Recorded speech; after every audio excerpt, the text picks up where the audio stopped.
I went up to Escanaba, Michigan recently and attended the UP Bear Houndsmen Association's annual banquet up there, hosted by Joe and Nancy Hudson and all the good folks up there in the UP.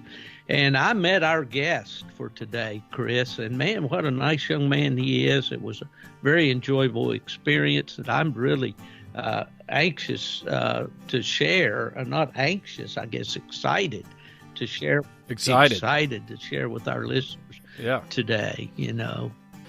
Steve, you ready to get into this episode? Man, I say this a lot, but I mean that I'm excited to meet this young man online here and to hear his story. What a great story it is, a leader. You know, we old dogs here, need to be looking to these younger people they have the fresh ideas, they have the energy, and this is one of the real leaders in the hound sports. I believe he qualifies in every way as an extreme performance houndsman. So really looking forward to our guest today. Let's do it. Well, we are here once again continuing the Houndsman XP's March for Bear Hunters. And today, Steve is on the line with me. Last week, Steve, when we recorded, you were at the UP Bear Hunters, or Bear Houndsman Convention.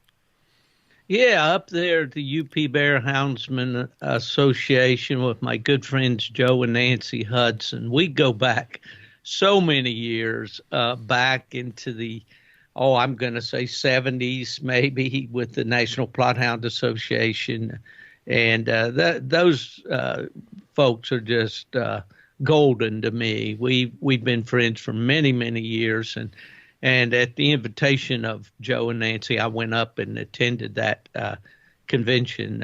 Actually, it was just last weekend as we're recording this, but so it's always good to get back to pure Michigan. You know, I lived up there for 21 years. And made a lot of friends up there, and just had a great time.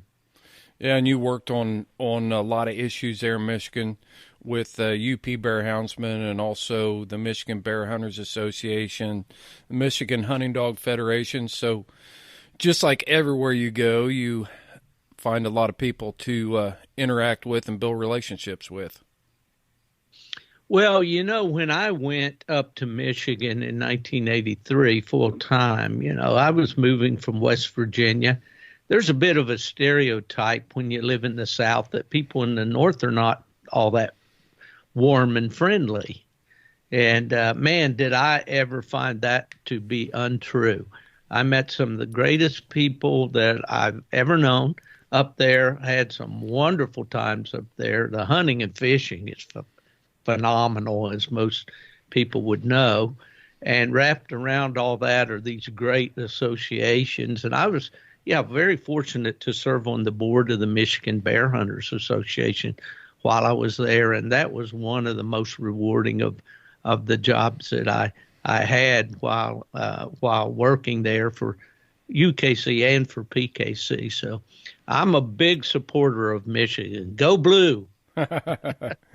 Yeah.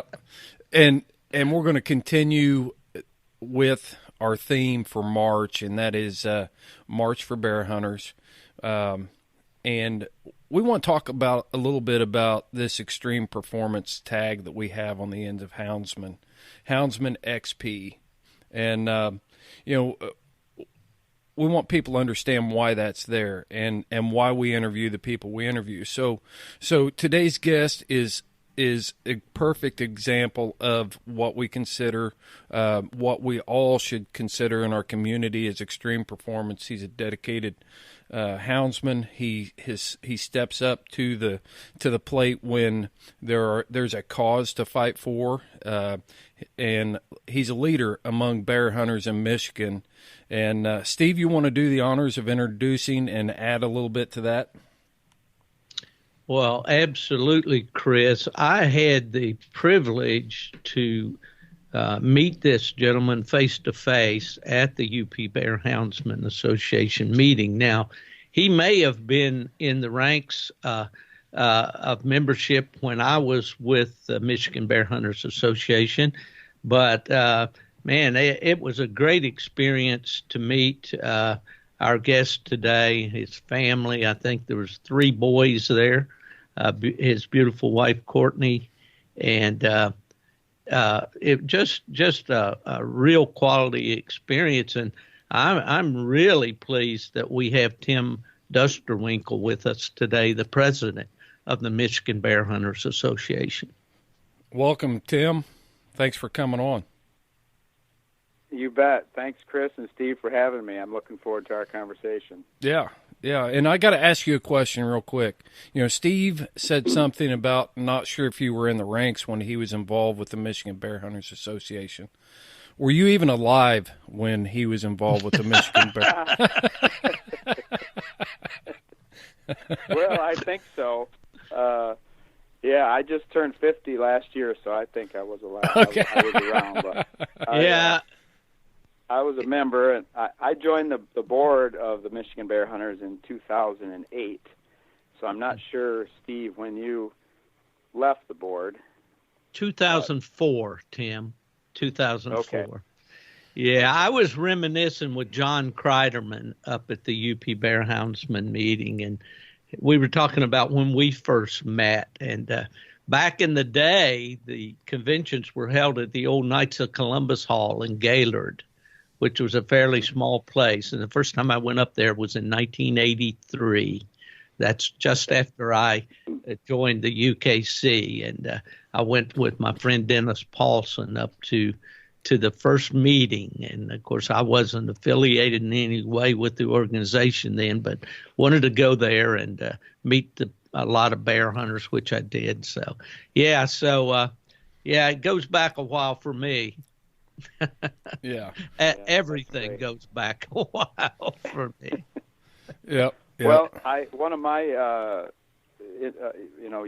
nice good memories, I guess you could say, was I did have the opportunity to bear hunt with Carl T. Johnson back in the early 1990s. He is, the founder of the Michigan Bear Hunters Association back in 1946. So he was an old man when we hunted together, but it was really neat to be able to hunt with him and talk to him a little bit. So that's one of my good memories I have of the old timers, You bet. Hey, Chris, for your little information tidbit here, Carl Johnson was the guy that was responsible for bringing Hack Smithdeal and the Plot Dogs up to Michigan and put on a trial bear hunt, right, for the game officials there. I think it was in what's called a green swamp. Wasn't that right, Tim? Deadstream Swamp. Deadstream Swamp. That's right. Exactly. So Carl Johnson is a legend in Michigan for sure. Yeah, I've read that account of Hack Smithdeal going to Michigan for that hunt. So that's pretty good stuff. Pretty good stuff. And you got to hunt with him. Is that correct? Is that what you said, Tim? Yeah, I did. And he was, I think he was probably around 80 when I went hunting with him. So he wasn't, he was old, but he still got down through the woods pretty good. And he lived to be in his mid-90s, I believe. Yeah. We lost him a few years ago. But yeah. No, it was just neat talking to him about the old times and the old days and how things had changed, so much since when he started. And we've talked about this before, Tim, but every time this comes up, I always want to bring it back to the forefront. I think a lot of our houndsmen hang up their hunting coat too soon and retire too soon from this lifestyle that we live as houndsmen. And they bring so much value to our lifestyle, what we do, how we do it. They can provide wisdom and guidance and different things. And so I always like to bring that up. If you see an older houndsman out there, pick his brain, find out what you can learn from him. And if you are one of those guys that's been thinking, man, I don't know if I can do it another year, go out there and still try to be a part of it as much as you can, because we need you. Absolutely. I would. Yeah. I'm sorry, Steve. Go ahead. No, go ahead, please. I was just going to say, I'm like I said, I turned 50, and I did not grow up hound hunting. I didn't start till I was in my early 20s. But that being said, when I was in my 20s, boy, I was gung-ho, and my world just revolved around it. I wasn't married, and I even lost a job over it, which is probably a common story. The dogs over work, you know, but it's interesting how I've evolved a little bit, too. Now I try to make my family and the good Lord number one in my life, and the hounds are still very important to me, but they don't consume me like they did back, 25 years ago. I can relate. I think that, I think the young guys can, if they're smart and wise, they will, I think one of the big lessons is that it's not the most important thing in your life, to be honest with you. So, I think we've all been there, Tim. I think, when we get bit by this hound bug, we do put a lot into it. I know that I've sacrificed some valuable time with my family over the years because of these hounds. I've probably used way too much of the grocery money running around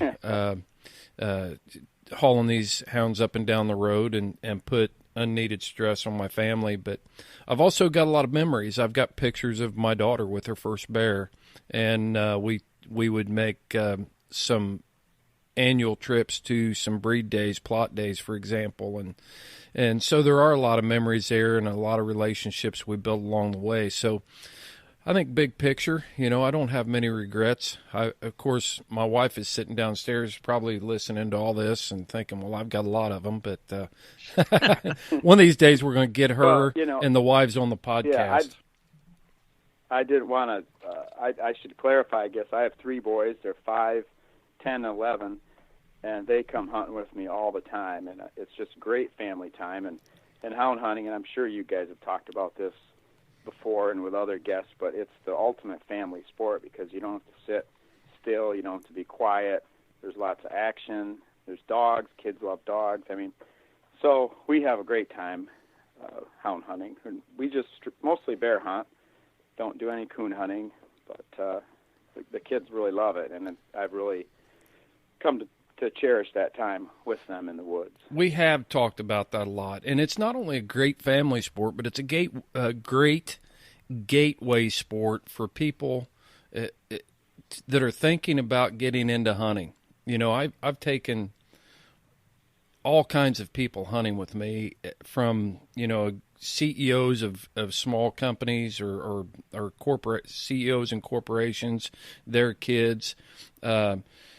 You're not sitting there worried about spooking game off and things like that. Kids can, small kids can chase crawdads in the creek, and while you're standing there, it's just great. It's a great gateway sport as well. So I echo that.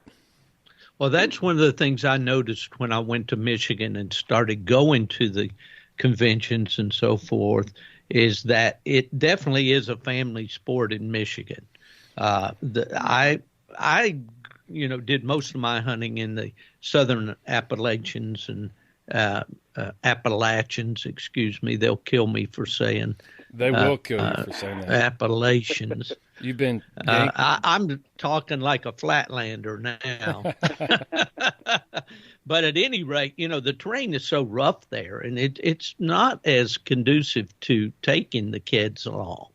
But in Michigan, and I'm not implying that it's easy by any stretch, but I was amazed to see how many wives, girlfriends, kids were involved in the sport, and that's great. And I applaud the hunters in Michigan and Wisconsin and the upper Midwest for making it a family sport. And I think perhaps it's more so there than anywhere else in the country that I've been. Interesting. Yeah, no doubt about that. I mean, Michigan is kind of a magical place, and you've talked about it before, Steve, about even the up north, the UP, and mm-hmm. I've yet to be up there, but that's on my places that I want to visit and turn a hound loose. Speaking of that, Tim, where are you from in the great state of Michigan? Well, I was born in Hudsonville, which is used to be a little farming community in between Grand Rapids and Holland, which is kind of southwestern Lower Peninsula. Ice cream. Does that mean anything ice cream, to you? Exactly. Yeah, yeah. But as long as I can remember, I'd always wanted to move, like you said, Chris, up north, and so we finally did it. I live in the UP now, with the central UP, and we just love it up here. So. Yeah. No. So let's talk about that extreme performance aspect and why we've got you on here, because you're doing a lot of work up there with the Michigan Bear Hunters Association. And how long have you been president now? This is my 7th year, or will be my 7th year as president. So it's been a long time. Mm-hmm. But I've been fortunate to have just a great board of directors who are supportive and willing to work, and I'm not. I'm a guy who likes to delegate, and sometimes I think you see in these organizations a strong personality who wants to run everything, right? And then they either get burned out or people get discouraged because they can't do anything, So I think one of the keys to a strong organization is having someone at the top who's willing to let go of the reins, and you know what I mean, to develop other leaders. Absolutely. In the organization. This past week we were engaged. I was actually speaking with Carl Chattel of the Wisconsin Bear Hunters Association, and he used the analogy, you can give a man a fish and feed him for a day, or teach a man to fish and feed him for a lifetime. And that is so important when we are building these organizations or trying to sustain organizations, is leadership that is willing to delegate and trust the people that they delegate these things to. And it does a lot of different things. For one thing, it develops their skill set, and it also gives them ownership in the organization. Now they've got something that they can identify with and say, hey, this is something that I did. And I always think about the Lao Tzu quote on leadership. The measure of good leadership is when the work is all done, the people say, I did it. We did it ourselves. And I think that's key. That's key to successful leadership, but it's also key to sustaining a strong organization, because people want to be involved, but if they don't know how to be involved, then they will simply sit back and their energy will go by the wayside, or they won't feel they're a part of it, and you'll lose effectiveness, and you won't be able to sustain the momentum that you have. Right, and I think part of our success in Michigan, or at the Michigan Bear Hunters, is just because we have been around for so many years, 75 years or so, and we've had so many great men and women part of the organization that when I was first asked if I'd be interested in joining the board back in 2007, I was kind of shocked and honored, and so it was a huge honor for me. And when I went to my first meeting, I was just super excited and proud that I was able to, that people wanted me to join, you know what I mean? So we try to foster that environment of, we appreciate people and we want them to participate and want them to develop these leaders in conservation in Michigan.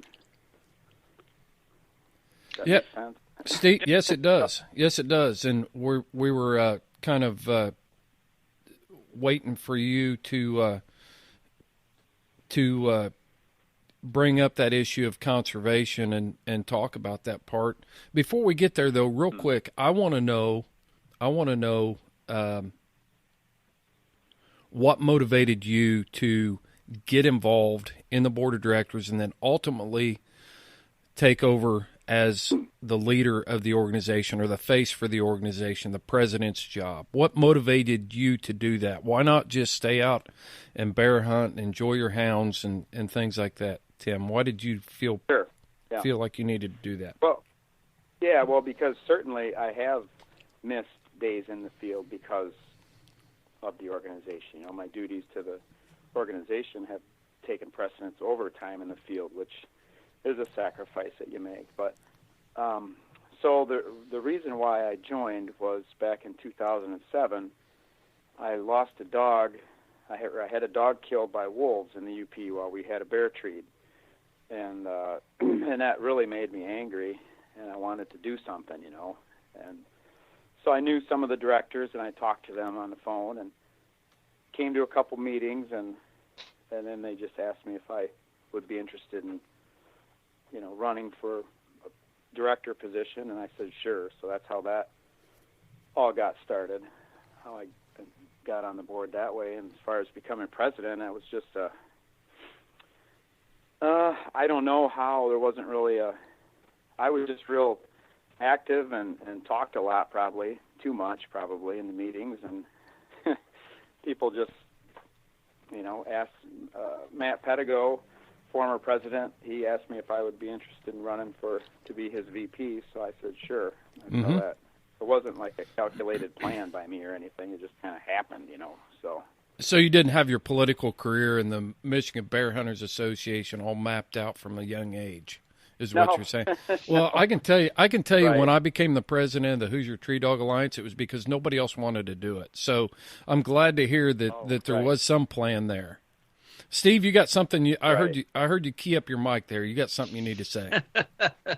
Well, no. In thinking back at some of the things that Tim said, he mentioned talking too much, and I can testify that talking too much will get you a lot of jobs. I should have learned, like back in the military, never volunteer for anything. But I think within some of us is this thing that when we see that there's work to do, we say, okay, I'll do it.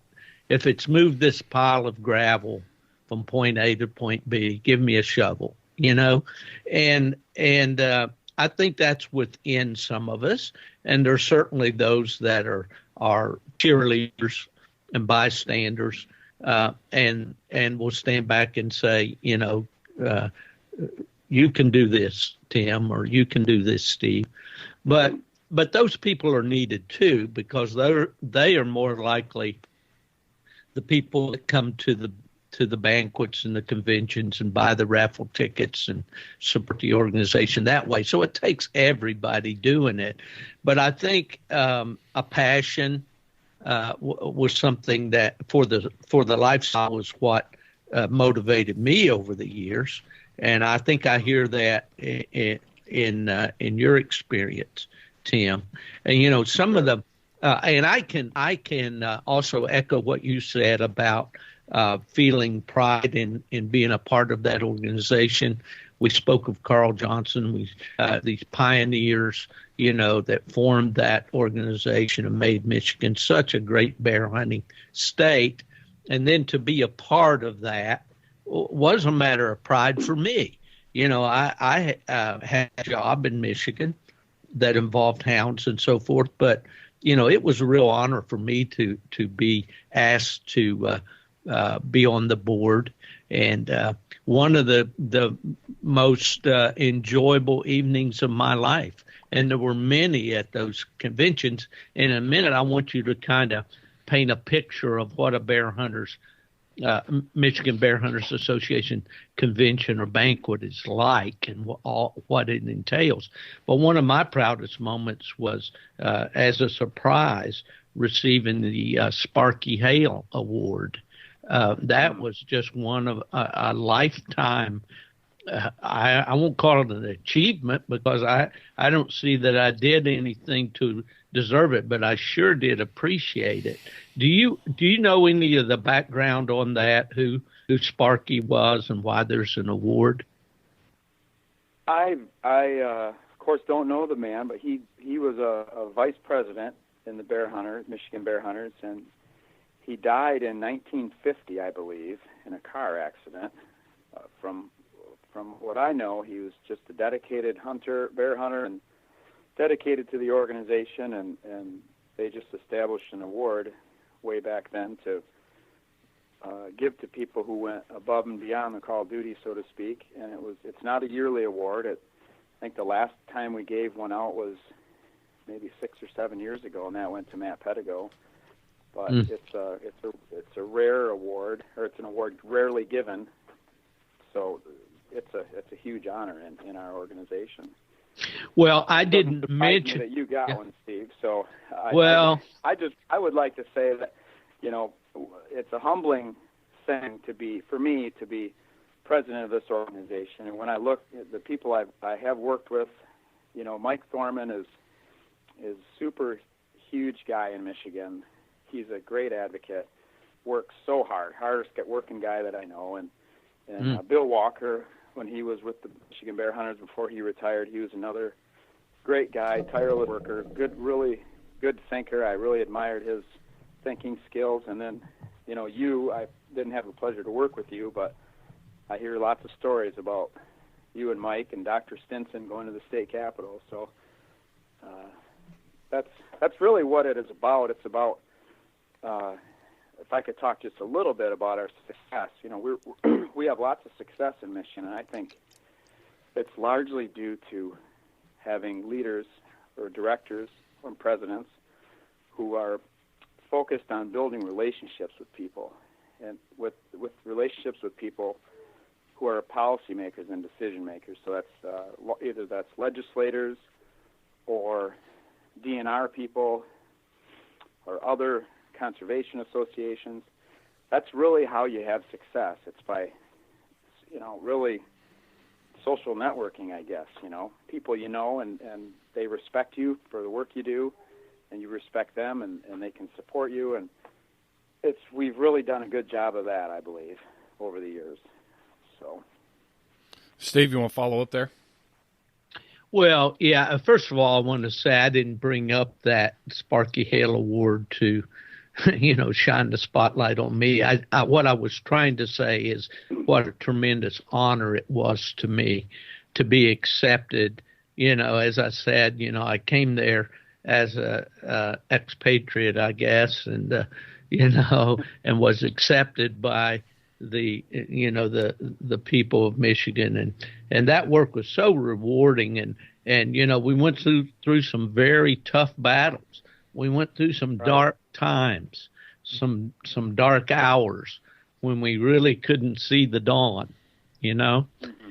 But we worked together, and man, you don't go through things like, and that's something we might can mention, you know, the ballot initiative of, I believe it was 1996, correct. Yep. Where we were faced head on with the prospect that our lifestyle could be taken away by the voters of the state of Michigan. And that's a pretty sobering thing when you face it, especially when they tell you it may cost you $2 million if you are successful. And right. So anyway, but there were a lot of victories. There were a lot of great times. And one of the most fun things that I did up there was getting to MC the banquet and tell some of my corny jokes. And the people were pretty kind. They didn't throw any tomahawks at me or anything. Just tomatoes. Yeah. But tomatoes. But yeah. Great times. But Chris, can we do that? Get Tim to kind of just tell us about the organization a little bit, how it's structured, and how it goes about doing the work that it does. I'd love to, and I've got a couple follow-ups that I want to kind of circle back on before we get there. I just made a note to talk about that, but Tim, I want to ask you real quick. And you can just spend a short time talking about this. But we had Gene Hopkins on a couple weeks ago. We've had Mike Thorman on the podcast probably 7 or 8 months ago. And this common theme keeps coming up about how to be effective as an organization and that is it always centers around relationships. And all too often I see things on social media that pop up that say, this issue's coming up, or this policy is trying to be pushed through the Natural Resources Commission, or this legislation is coming down the pipe. And you'll get people out there that will say, things like, "Oh, well, you can't work with deer hunters, or deer hunters are the enemy, or the other big game hunters are the enemy." And what has been your experience in Michigan of being able to bridge those gaps and bring all those parties to the table together and work together? Well, yeah, we certainly have, I guess different factions, you could say, right? I try to take, and the organization tries to take a big picture approach to things and say, look, we're all on the same team. We want to use sound science in our management decisions. We don't want to manage with emotion. That's what the Humane Society does. We want to be guided by sound science, the North American model, and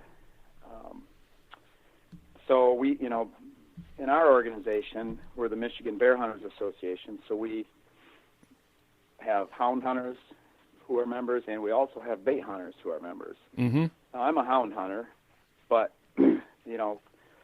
there's sometimes some friction between those two groups, and we just try to work with the department, with the DNR, to if we can come up with solutions that are equitable for both people, that will resolve conflicts or eliminate conflicts. That's what we try to promote, and we did do that last year we shifted some season dates around to reduce conflict in the woods, and I think we had some good success with that. Mm-hmm. So, and the reason I think that we were able to do that is because we have really good relationships with the DNR, and they know that our number one concern is concern for the resource, and that we're conservationists above everything else. So we're not doing it for selfish motivation. We're concerned about bear hunting, bear hunters, and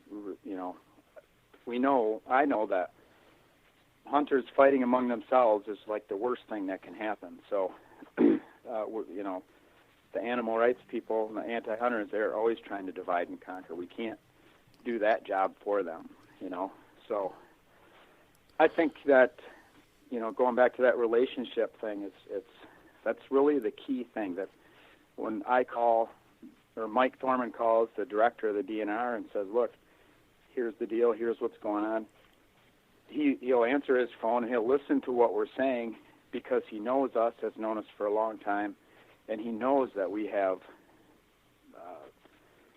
the interest of the resource put first, that we're conservationists, that we're not doing it for selfish reasons, that he respects us, which is a big, big deal. Mm-hmm.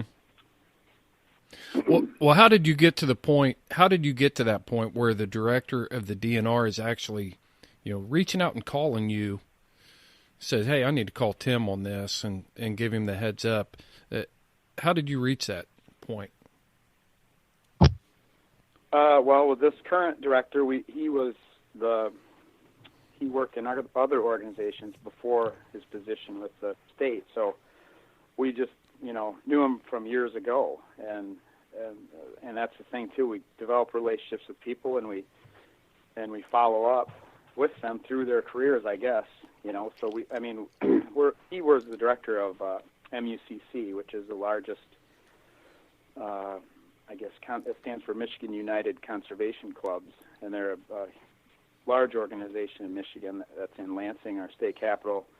Lots of political influence, and he was the director of that organization. We worked with him a lot in his capacity as the director there. So That's how that relationship started. But even with prior DNR directors, I think we really make efforts to interact with our local biologists. I'm always telling our members, you need to take your local biologist hunting to let him or her see or know that you are in the woods. Here's what we're seeing. give them your feedback, and so that they will in turn respect what you're saying and don't think that you're just, out for your own personal gain. So same with politicians, taking your local legislator bear hunting.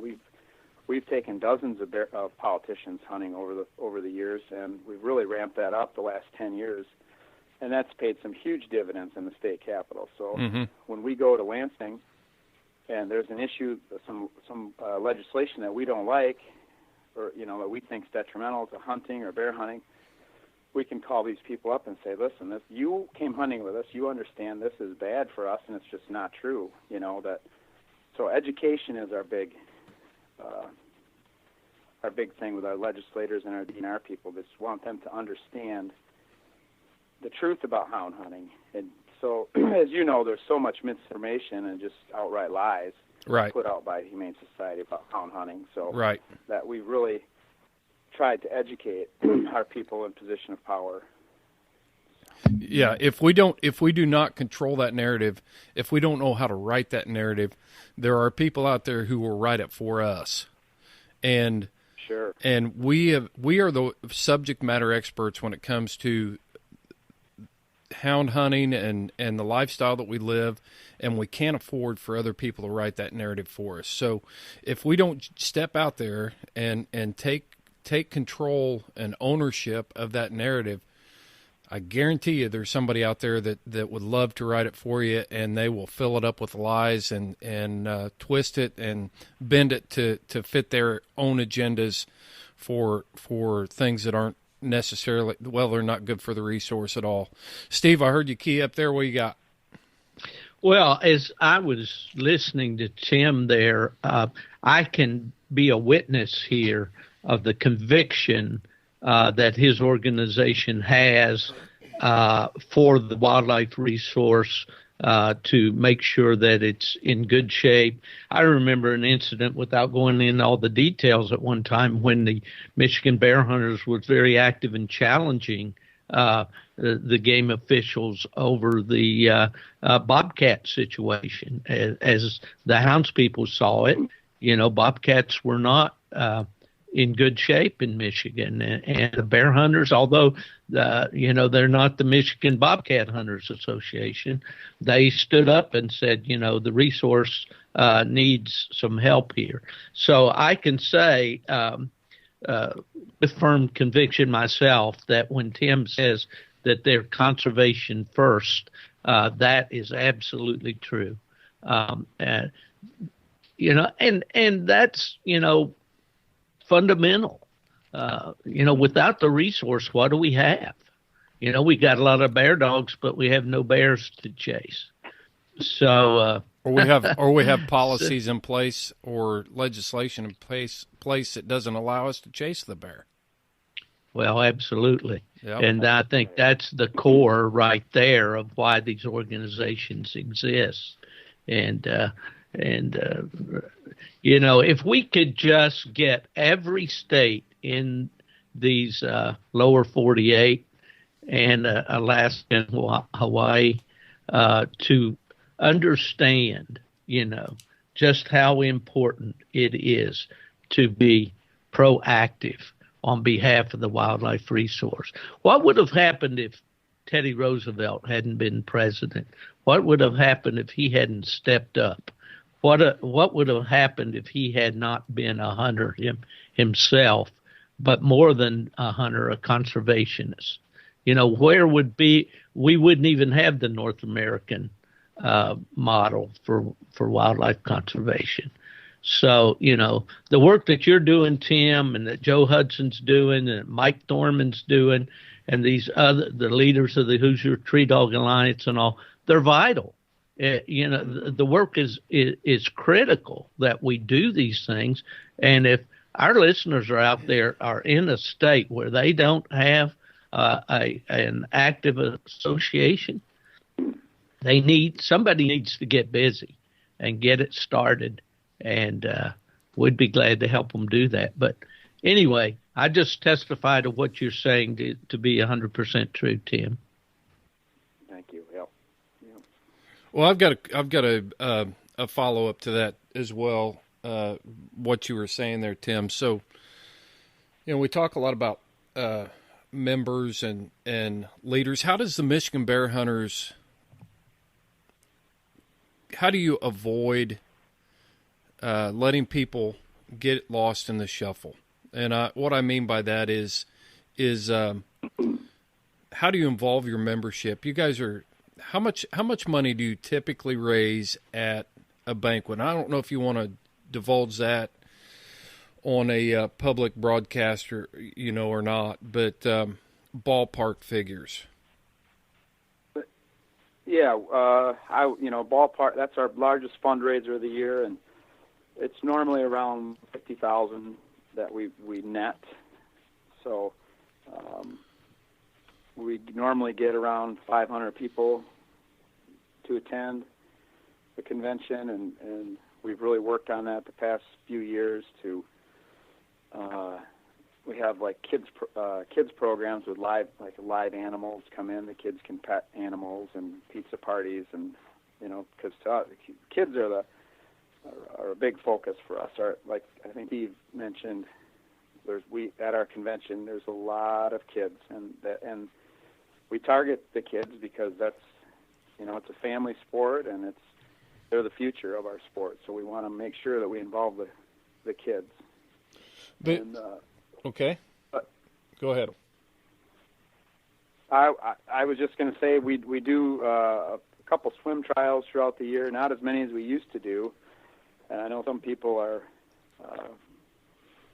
would like us to do more, and we're certainly interested in doing more. But coon hunting up here, anyways, is not as popular as it used to be, and places to have those sort of things are not as many, there aren't as many little coon clubs as there used to be. I don't know how it is in Indiana, but I think clubs are hurting everywhere.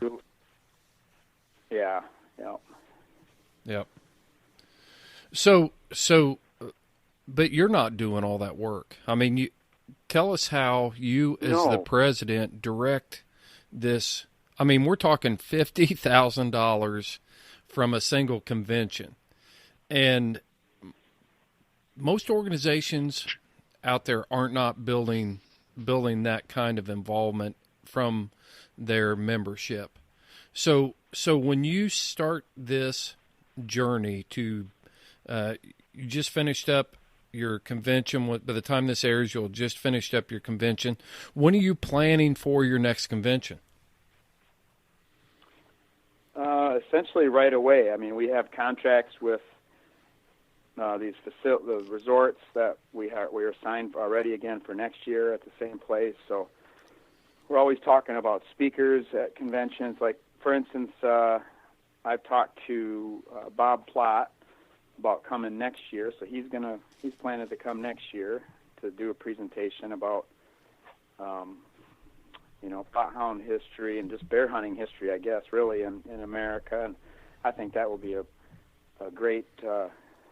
I think he'll do a super job that people would be interested in, even if you're not a plot guy, just the bear hunting history, And I'd never met him, but he seemed to be super excited to come and was really looking forward to it. So we're always thinking about, people who can come and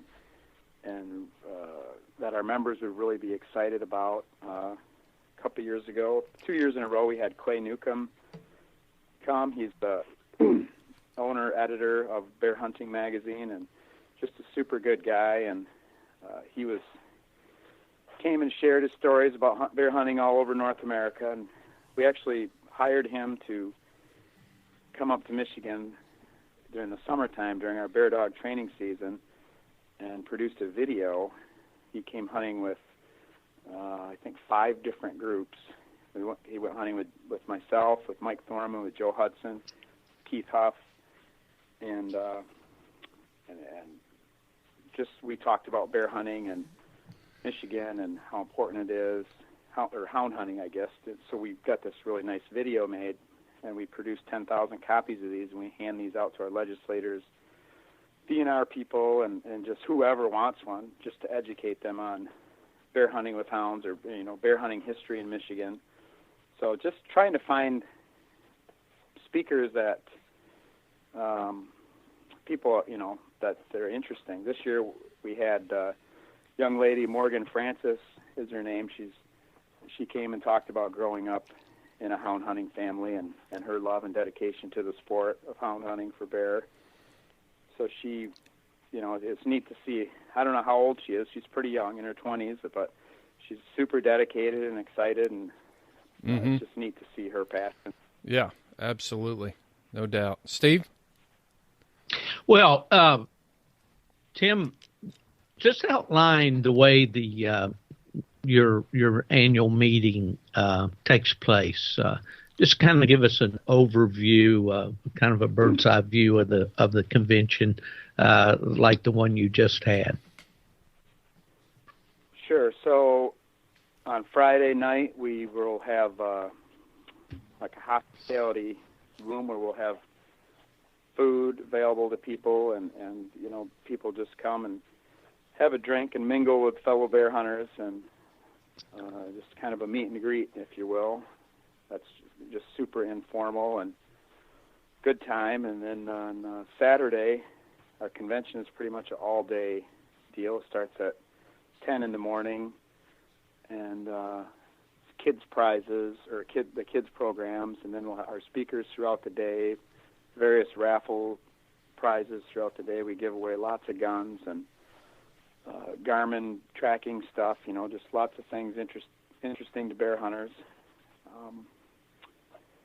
This year, we're up in Michigan. We got lots of snow yet, so this resort we have has a big tubing hill right next to the convention center, so we rent that for an hour so people can go tubing for an hour. That's pretty cool. Before dinner.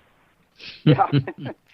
It's fun. It's neat, to get your local legislator on an inner tube sliding down a hill, and with his family, and they all have a great time. So yeah, nothing like little things like that. Yeah, nothing like a broken arm to start build that relationship and forge through that conflict, build that strong relationship. Yep.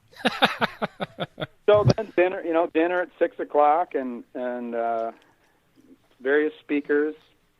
Mike Thorman always likes to speak for a little bit, and Mike. Whoever else may want to speak a little bit. Yeah, Mike describes himself as he tells this story about being introduced at the Michigan Bear Hunters Association banquet, and the speaker said, "The most dangerous place in this room is between Mike Thorman and a microphone." So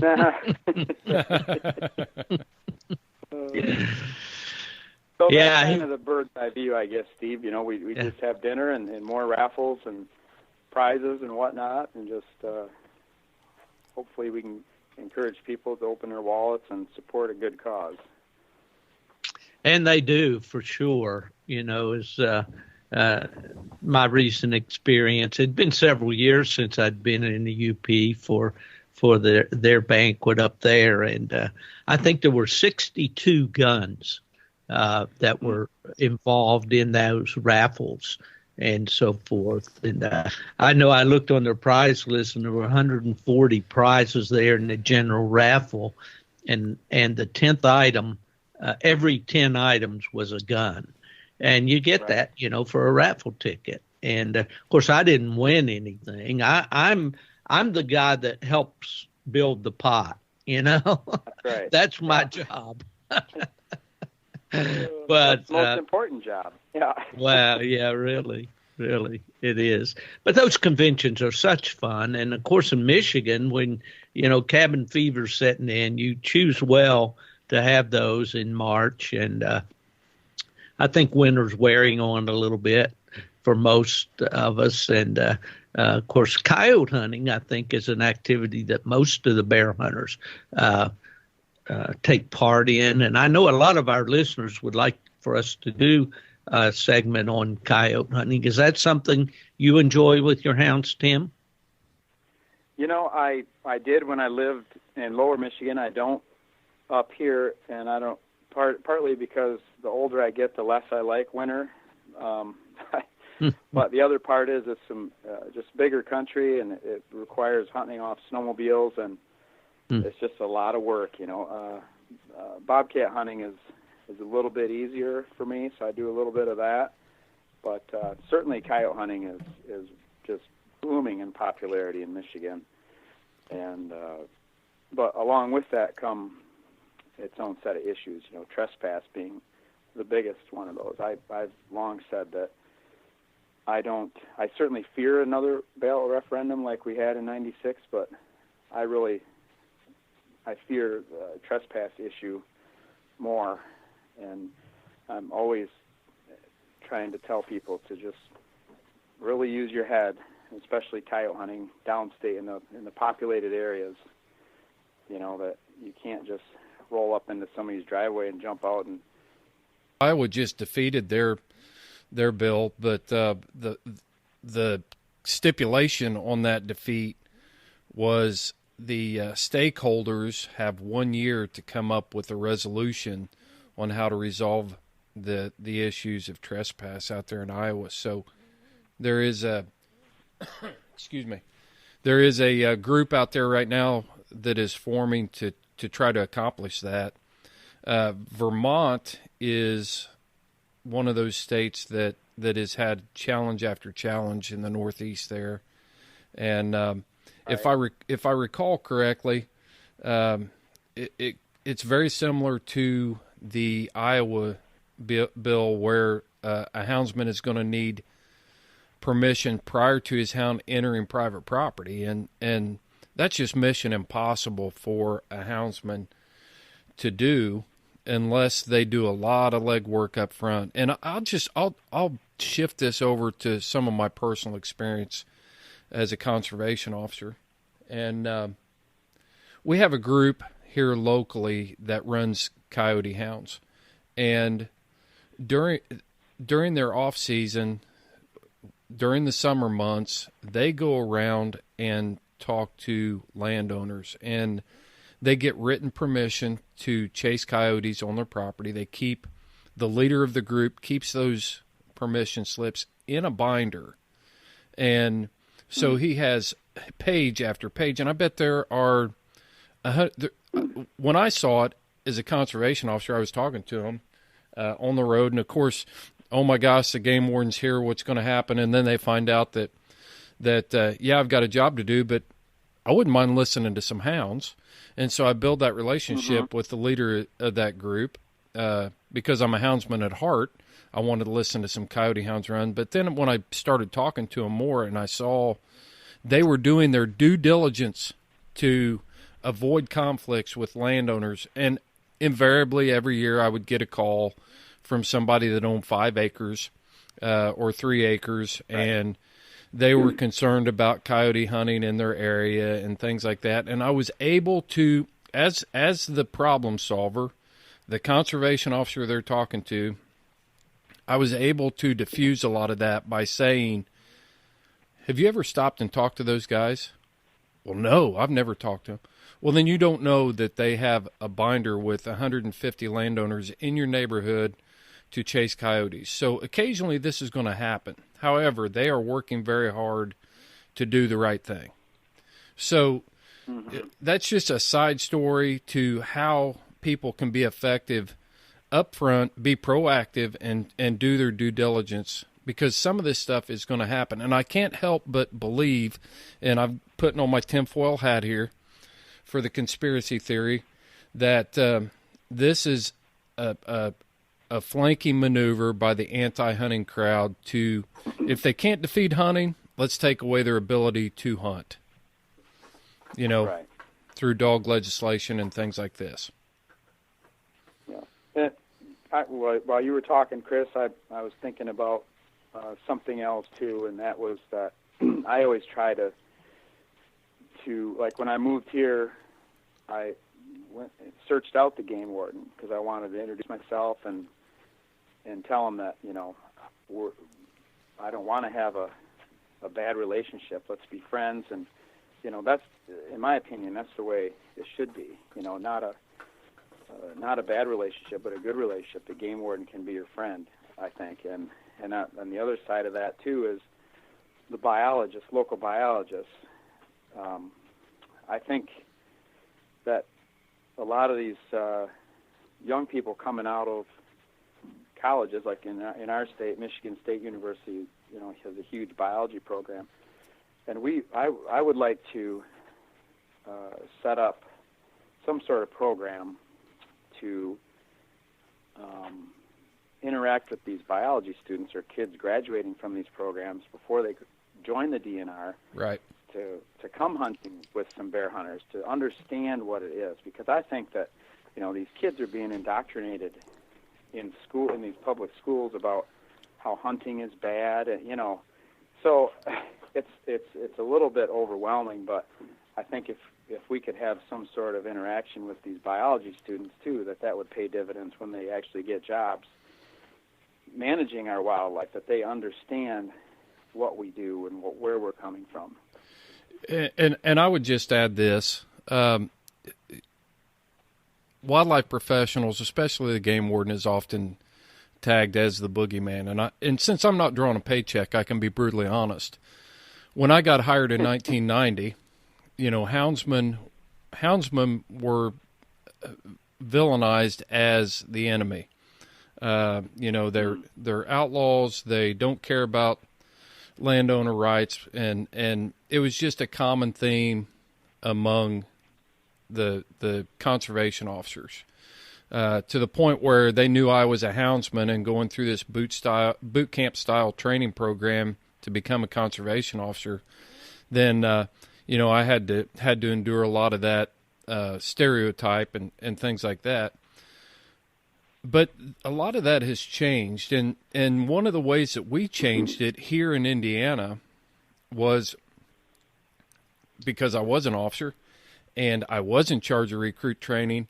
Then I brought houndsmen in to actually take these new recruits on an actual hunt, with hounds in a real setting. We took them hunting, and I believe that we have changed. We've successfully change the mindset of some of these officers, and they realize that, hey, I was hunting with these guys. So when they see how it's supposed to be done, they can recognize when it's not being done properly, or they might have a little more perspective. But as human nature, and I'll come back to the defensive officers now, they are not the boogeyman. They are not anti-hunting. 99% of officers or biologists out there, they love to hunt. It's not like being a trooper. The people that we are interacting with, and the laws that we are regulating, or the resource we're regulating, we enjoy that too. That's what makes us so special, and we want to be out there. But when we, as people, when we don't understand something, a lot of times we fear it. And so then our fear manifests into hatred when we don't do that. But nine out of 10 officers you're going to meet out there, they just don't understand what you're doing. So invite them. Mm-hmm. Invite them to understand. Right. You be the one to build that relationship. Yeah. Chris, I think I could do a whole podcast just on this idea that Tim is talking about there, of getting permission, getting to know the game officials, the biologists and all. I had a little formula that worked great for me when I was in Michigan, especially when I first went up there and I needed places to hunt. I would take a Sunday afternoon. I'd clean myself up a little bit, and wash the truck. If possible, I'd take my son with me and drive around and knock on doors and introduce myself and tell them what, that I would, I'd brag on that nice wood lot and the cornfield and the creek that they had, and say that I'd like to run my dogs there, and explain to them that, that I would be responsible for my actions there. I wouldn't leave anything there that I took in with me.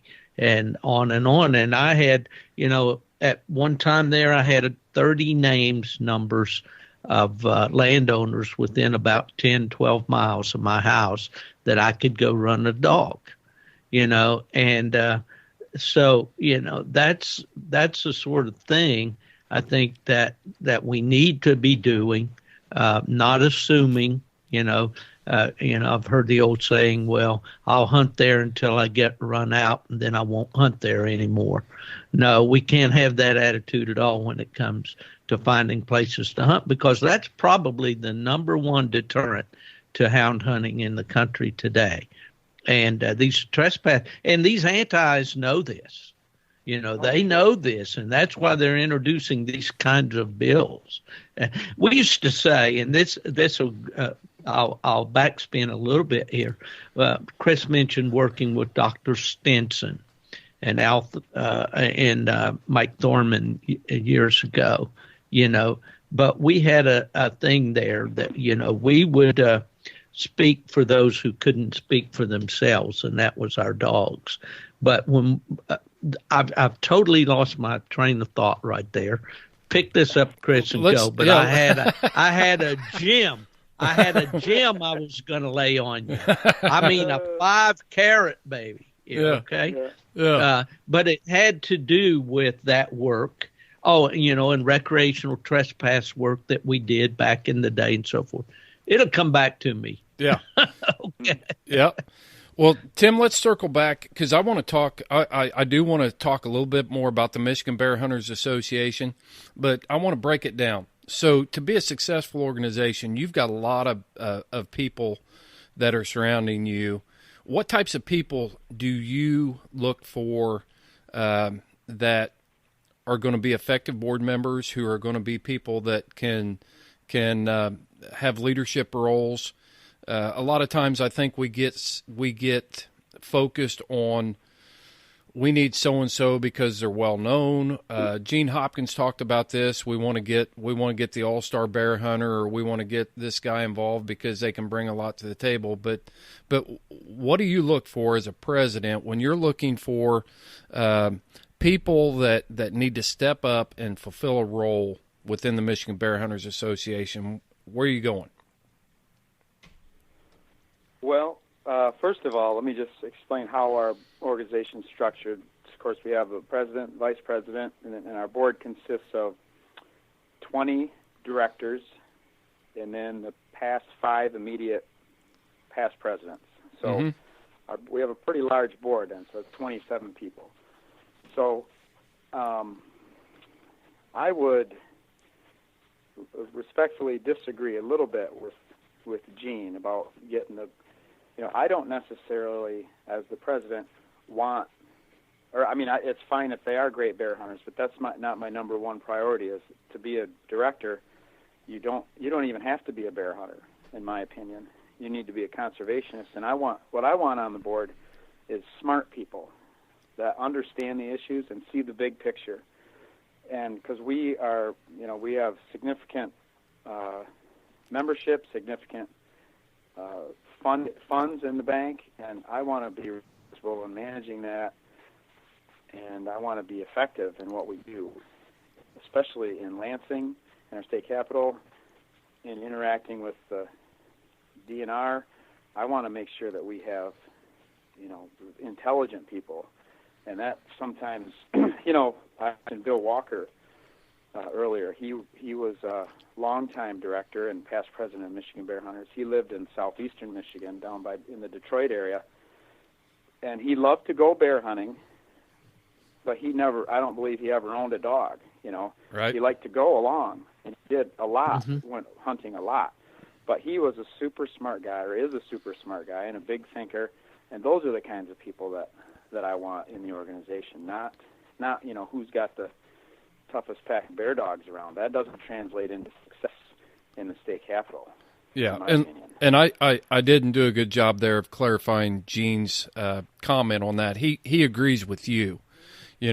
We discussed having the biggest names, and said a lot of times, they're busy, and yeah, it's fine to have that name recognition, but he looks for people that are not self-serving, and people that are willing to step up to the plate and like you said, understand the issues and those sort of things. So I apologize for not clarifying and leading you down the wrong path there, but you still spoke to the topics that I think we needed to hear. So we've got your leadership. you're looking for people that are willing to come out of the woods and be involved and not just serve their own interests. What are you looking for from membership? Because not everybody is going to be as invested at different stages. I know when I was 20 years old, I was hunting, and all those old guys that are making all the decisions, the reason they're in those leadership positions is because, they don't want to hunt anymore as hard as I do, and blah, blah, blah. And I find out that that's wrong. Yeah, that's a tough one, right? So, but I think that just comes with wisdom the older you get. I can attest to that. But membership, as I mentioned earlier, we represent hound hunting or hound hunters and bait hunters. I would say the majority of our membership is hound hunters because it is a lifestyle. And I'm not saying that bait hunters don't care about the resource or care about bear hunting, but oftentimes we get a lot of turnover in our membership, and I believe it's mostly, people in Michigan. Depends where you apply for a bear license, but probably average, say 8 years to get a bear tag. And so if someone's successful in the drawing that they got a bear tag, well, they're going to join the Michigan Bear Hunters. Okay, they shoot their bear. Now maybe they don't join next year again. You know what I mean? Right. So that's always been a struggle with us to try to keep them involved, keep them active. Hound hunters are a different story. They're always interested in participating, So membership is one of those challenges. And it's hard sometimes to put personality conflicts aside too, and bear hunters are probably the worst, infighting. There's lots of conflicts in the woods sometimes with guys, and those kinds of issues are sometimes hard to overcome, but I try to encourage people to look past, in my opinion, these smaller issues and look to the big picture and what's really important, So I would say that that's regional. That assessment about the infighting. I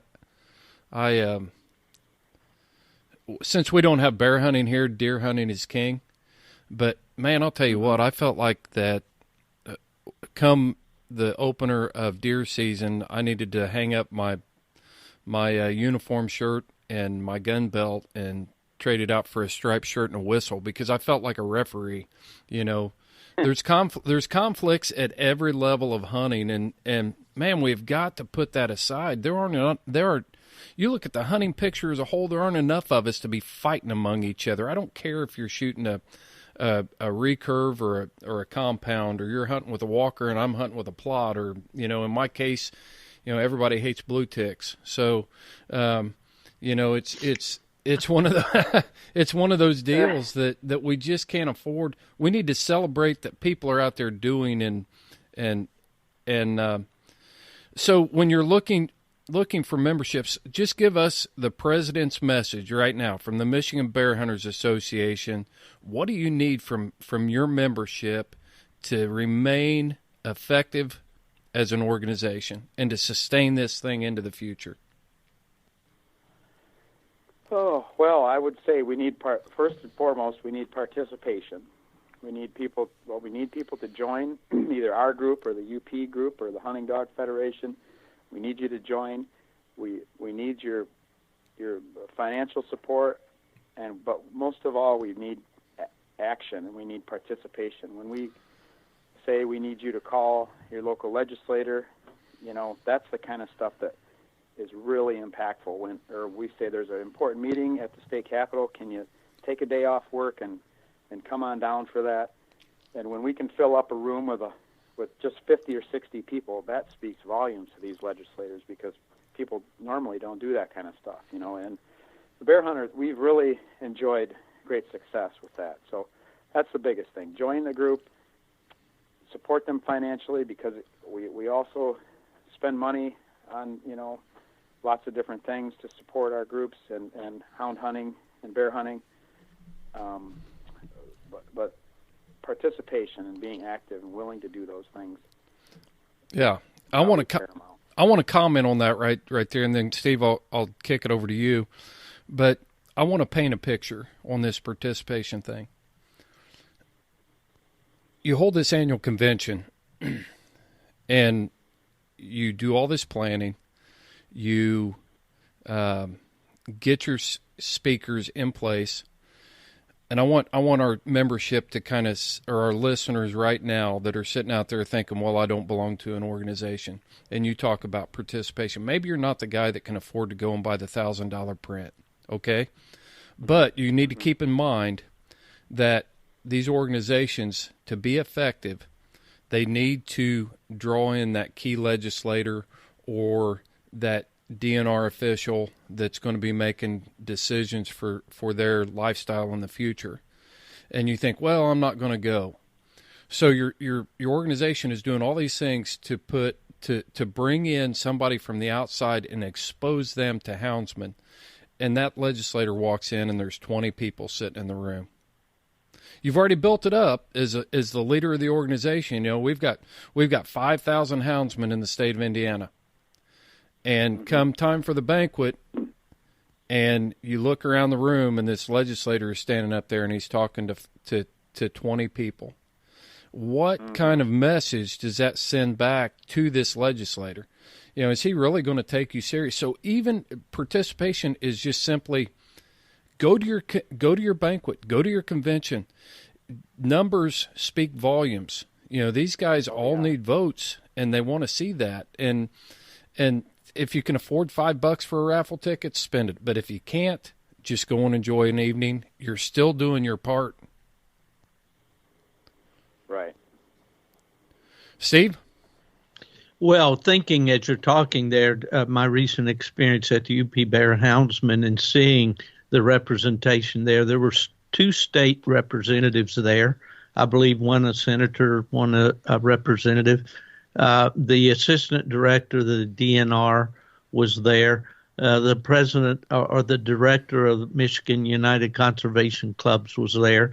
The spokesperson for the Michigan Hunting Dog Federation was there. The president of the Michigan Bear Hunters, the UP Bear Alliance, all of these groups coming together, all having a great time, interacting with each other, talking, sharing, that's what every state needs.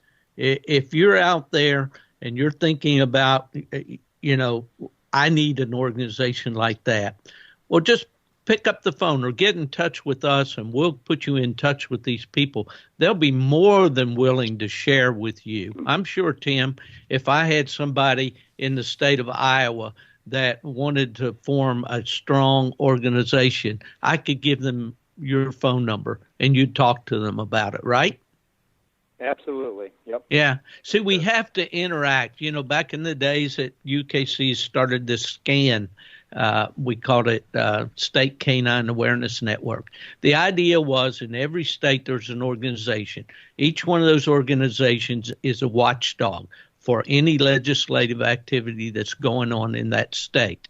When that animal raises its head, the state organization contacts the entire network and says, look, we've got a trespass law here that says that our dogs can't get more than 500 feet away from us when we release them. We need help.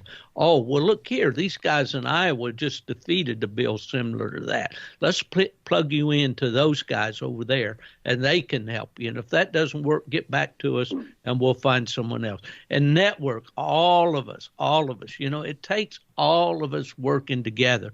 You know, Prop D in Michigan, the ballot initiative to stop bear hunting with hounds and bait, would not have been a successful effort without 750,000 deer hunters in Michigan that recognized that this was an anti-hunting issue and got on board with it. So we can't overstate the fact that we as hunters have got to quit fighting with each other. We've got to find ways to make it work.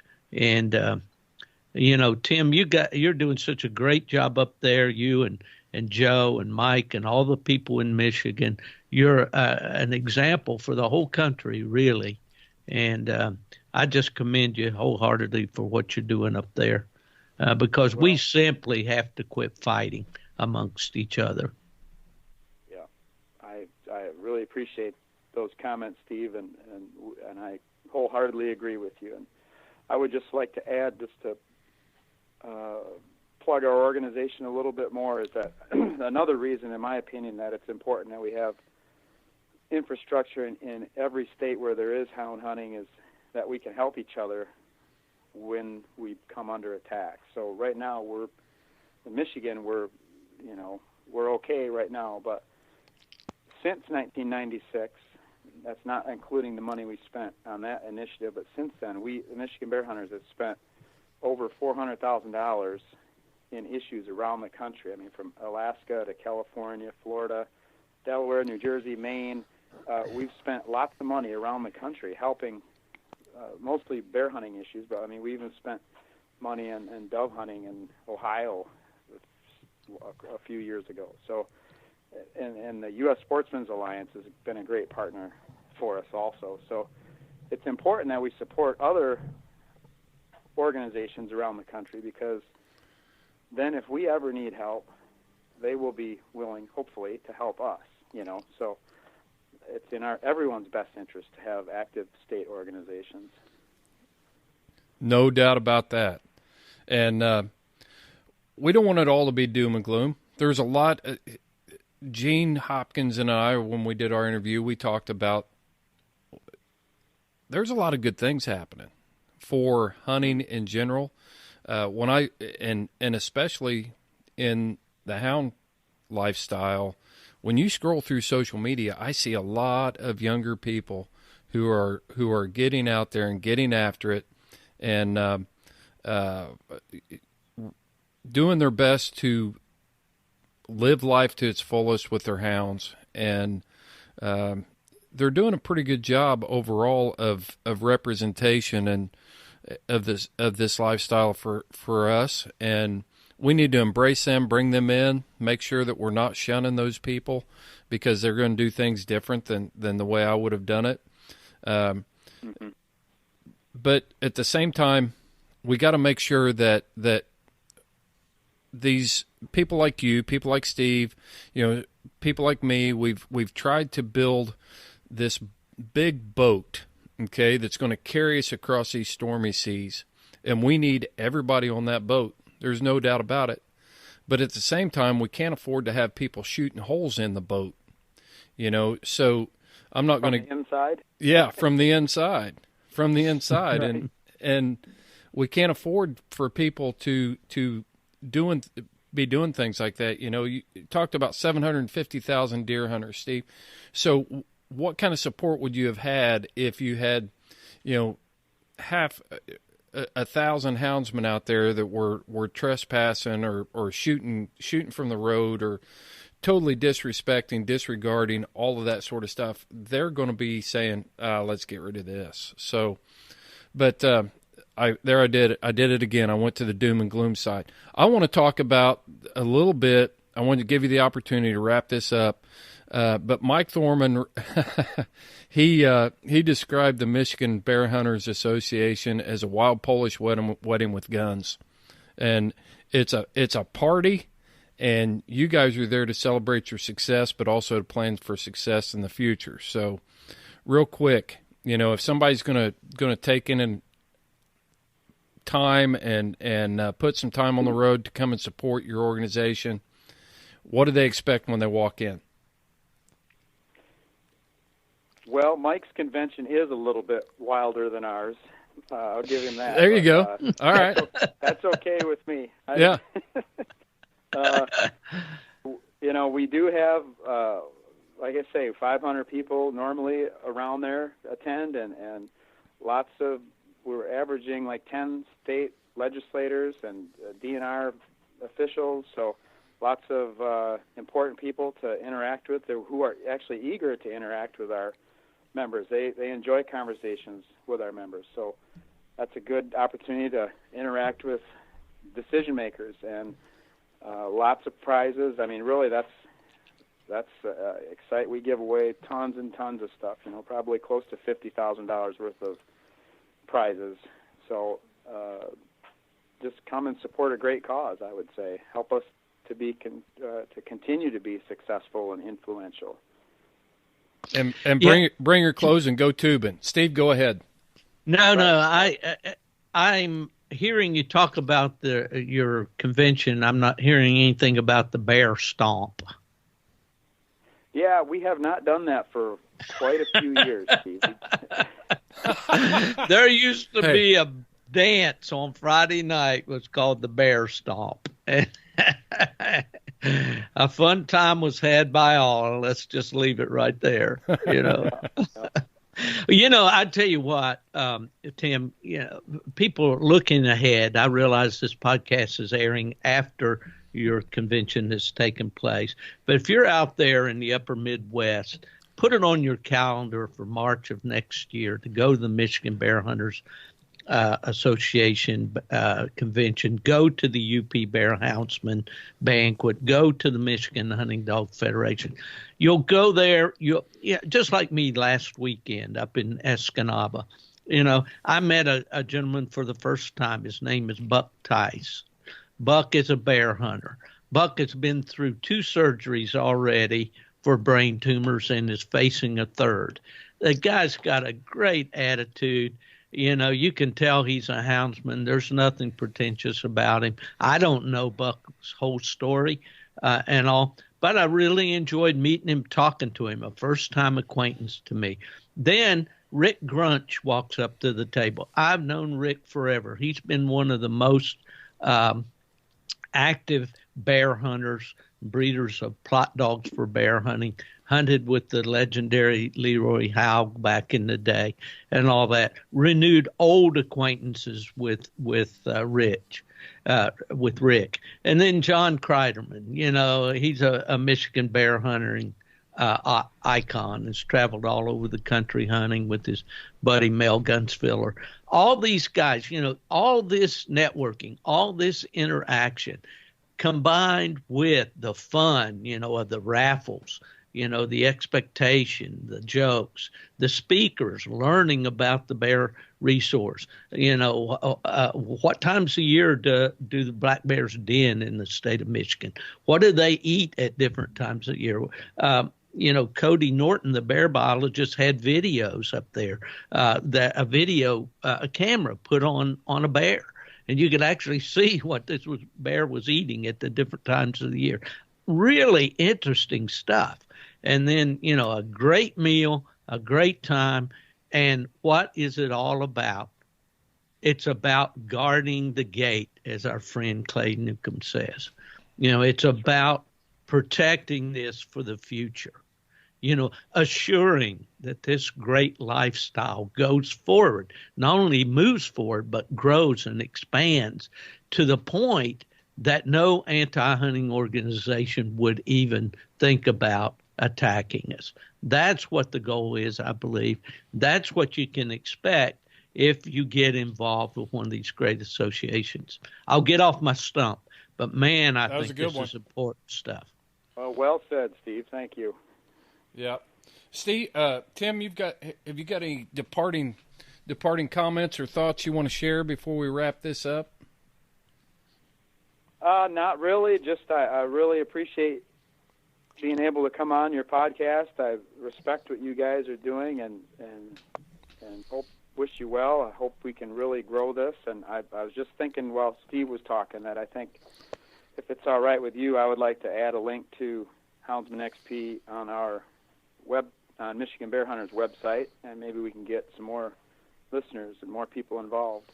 Yeah, I would love that. I really appreciate that gesture there, Tim, no doubt. And when we get off air here, then we'll talk about how we can maybe get more involved with your organization and help support you for the future and some different things like that. But yeah, I'll just echo what Steve says real briefly. These banquets are a lot of fun. You make all these contacts, you build relationships, And you just got to come out of the mountain, come out of the woods, come out of the swamp, wherever you're hunting, and support the people that are trying to keep your freedoms on the landscape and preserve, promote, and protect your lifestyle. Because you mentioned it, Tim. Houndsmanship is a lifestyle. There's no doubt about it. It's not like a bow where we hang it up and we start shooting it in September. We're breeding dogs. We're exercising dogs. We're training dogs.